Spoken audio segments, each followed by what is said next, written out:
ఆగు. నీకోసం, నీ ప్రేమ కోసం వెంకటరాయర్ మూడో కొడుకులా కాకుండా మామూలు మనుషుల హాస్టల్లో ఉంటున్నాను.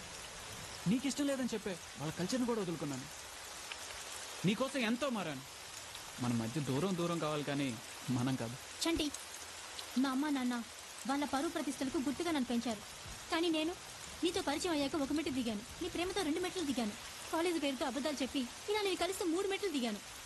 నీకోసం ఇంత చేసిన నన్ను 3 ముళ్ళతో ఆ 3 మెట్లు ఎక్కించాలి. కానీ నువ్వు ఇలా బిహేవ్ చేయడం నాకు నచ్చలేదు. నువ్వు మారలేవు. I hate you. నా కళ్ళ పడ్డ ప్రతి అమ్మాయిని టెంప్ట్ చేసా, వాడుకున్నా. ఇది పెద్ద టెంకిలా ఉంది. దీన్ని టైం చూసి వేరే రూట్లో డీల్ చేయాలి. ఏ చండి, ఇక్కడికి వచ్చావేంటి? ఎందుకు వచ్చావు? ముందు రావే, తర్వాత చెప్తాను.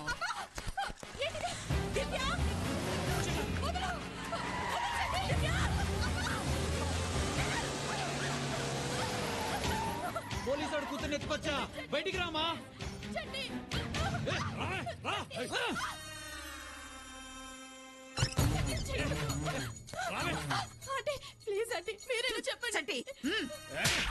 కాపాడే ఆంటీ అయితే ఇంట్లో ఎందుకు పెడతానే దుకాణం? రా. నా లైఫ్ లో లవ్ రేపు చేసే యోగం లేదనుకున్నాను, కానీ అవి 2 నీ మూలంగా చేయాల్సి వస్తుంది అనుకోలేదు.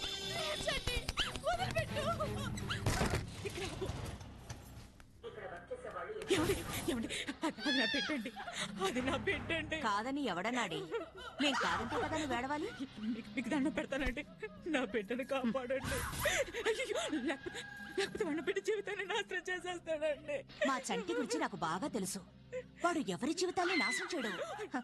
వాడు సుఖపడతాడు, నలుగురిని సుఖపెడతాడు. అది వాడి సిద్ధాంతం. నువ్వు అనవసరంగా కంగారు పడమాక. కూర్చో కూర్చో కూర్చో. ఏయ్, వెళ్ళి దానికి కాఫీ పట్టండి, వెళ్ళండి.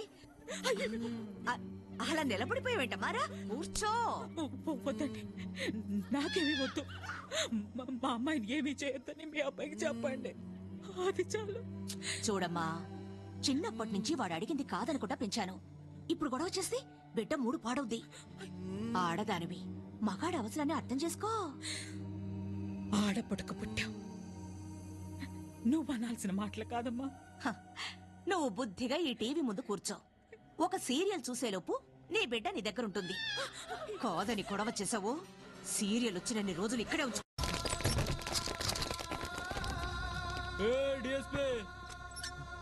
నీ కూతురికే కాదు, నాకు కూడా బట్టలు లేవు.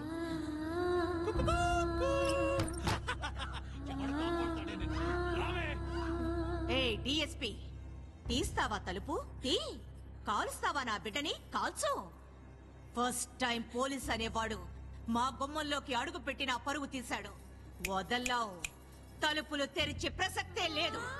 కాదని తలుపులు తెరిచావో నీతో పాటు నీ డిపార్ట్మెంట్ మొత్తం అంతా, నాతో పాటు నా ఇల్లంతా నీ కూతుర్ని నగ్నంగా చూడాల్సి వస్తుంది. జాగ్రత్త.